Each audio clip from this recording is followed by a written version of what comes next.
I mean, and this is the same thing that James is saying when he says, you know, I say then, resist the devil, submit yourself therefore unto God.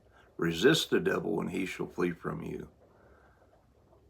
I mean, we got to understand submitting ourselves unto God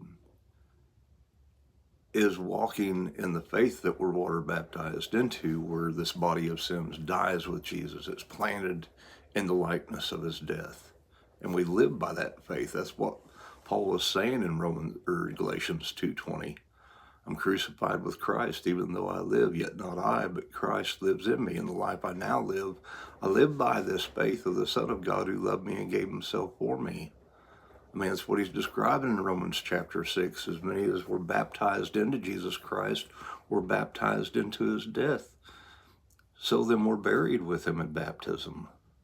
We're talking, if you're not born of water and the Spirit, as Jesus told Peter in John 13 on the eve of his crucifixion, after he ate the Passover with them, and he set his garments to the side and girded himself with a towel to wash their feet. And Peter said, you shall never wash my feet. And Jesus said, Peter, if I don't, you have no part with me. Because we need to understand, first of all, in John chapter 4, verse 1, it says that Jesus made and baptized more disciples than John the Baptist.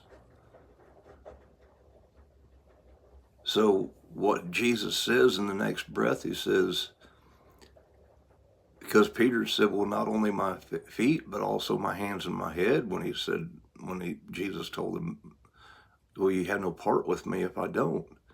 Peter said, well, not only my feet, but my hands and my head. But Jesus said, he who is washed does not need but to wash his feet, was every whit clean. And you are clean, he said, but not all, because he was talking about Judas Iscariot, who he knew would betray him. And so we need to understand, as Jesus told Nicodemus in John 3:5, unless a person is born again of water and the Spirit, they can't enter into the kingdom of God. I mean, this is a regeneration of what was dead, as Paul said in 2 Corinthians 5, that we thus reason if one died for all, then we're all dead. We need to understand the truth.